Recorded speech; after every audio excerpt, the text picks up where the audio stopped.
Pernahkah kalian bertanya-tanya, bagaimana wajah Indonesia saat Islam pertama kali menyapa Nusantara? Mari kita mulai perjalanan waktu yang menakjubkan ini. Lihatlah peta Indonesia ini. Awalnya, kepulauan kita kaya dengan berbagai kepercayaan lokal dan pengaruh Hindu-Buddha. Namun, perlahan tapi pasti, warna baru mulai menyebar dari pesisir Sumatera, menyusuri jalur perdagangan yang ramai, meresap ke Jawa, Kalimantan, hingga ke seluruh pelosok negeri. Ini bukan sekadar perubahan warna di peta.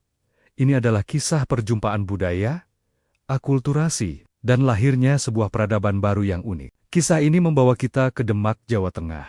Disinilah berdiri Masjid Agung Demak, sebuah mahakarya arsitektur yang menjadi saksi bisu kejayaan kerajaan Islam pertama di Jawa.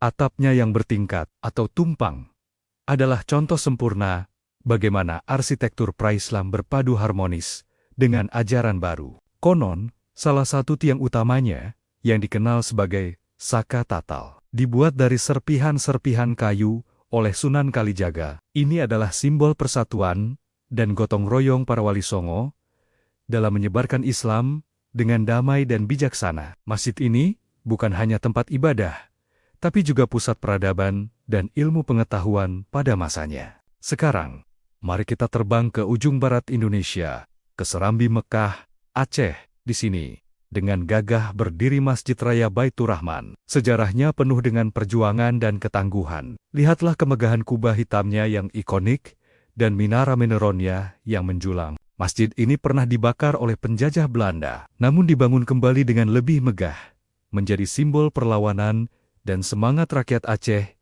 yang tak pernah padam. Saat tsunami dahsyat melanda pada tahun 2004, Masjid Baitur Rahman tetap kokoh berdiri, menjadi tempat berlindung bagi ribuan orang dan bukti nyata kebesarannya. Pengaruh Islam tidak hanya terlihat pada masjid, tapi juga meresap ke jantung kekuasaan Karujen-Karujen Nusantara. Mari kita kunjungi Keraton Yogyakarta. Di sini, arsitektur, ritual, dan filosofi hidup berlandaskan ajaran Islam yang berpadu dengan kearifan lokal Jawa. Konsep Hamemayu Hayuning Bawana atau memperindah keindahan dunia, mencerminkan nilai-nilai Islam dalam menjaga keharmonisan alam semesta. Setiap sudut keraton, dari alun-alun hingga Siti Hinggil, memiliki makna filosofis yang dalam, menunjukkan betapa eratnya hubungan antara raja, rakyat, dan sang pencipta. Dari Yogyakarta, kita bergeser ke pesisir utara Jawa, ke Keraton Kasepuhan di Cirebon.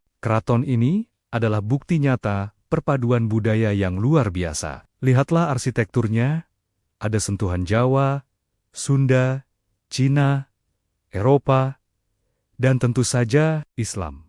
Di dalam keraton ini, kita bisa menemukan piring-piring keramik dari dinasti Ming yang menghiasi dinding, menunjukkan betapa terbukanya Cirebon terhadap dunia luar melalui jalur perdagangan maritim, sambil tetap memegang teguh identitas Islamnya. Keraton Kasepuhan adalah mozaik budaya yang indah dan harmonis. Warisan Islam ini juga hidup dalam tradisi yang kita rayakan hingga hari ini. Ada perayaan Sekaten di Solo dan Yogyakarta, sebuah festival yang awalnya digunakan oleh Wali Songo untuk menarik masyarakat agar memeluk Islam melalui pertunjukan gamelan. Ada pula Grebek Maulud, prosesi gunungan hasil bumi yang diarak dari keraton ke masjid sebagai wujud syukur kepada Tuhan. Jangan lupakan keindahan kaligrafi kuno yang menghiasi naskah-naskah tua dan dinding masjid. Sebuah seni yang mengubah firman Tuhan menjadi karya visual yang memukau. Dari peta yang berubah warna, megahnya masjid, filosofi keraton, hingga tradisi yang semarak, kita telah melihat betapa Islam telah menjadi bagian tak terpisahkan dari jalinan budaya Indonesia. Ini adalah warisan yang kaya, damai, dan penuh kearifan. Tugas kita bersama adalah untuk terus merawat, mempelajari, dan melestarikan warisan luar biasa ini agar terus menjadi sumber inspirasi bagi generasi-generasi yang akan datang. Terima kasih sudah menonton perjalanan kita hari ini. Jika kalian suka dengan konten seperti ini, jangan lupa untuk like, share, dan subscribe channel ini, agar kita bisa terus menjelajahi kekayaan budaya Indonesia bersama-sama. Sampai jumpa di video berikutnya.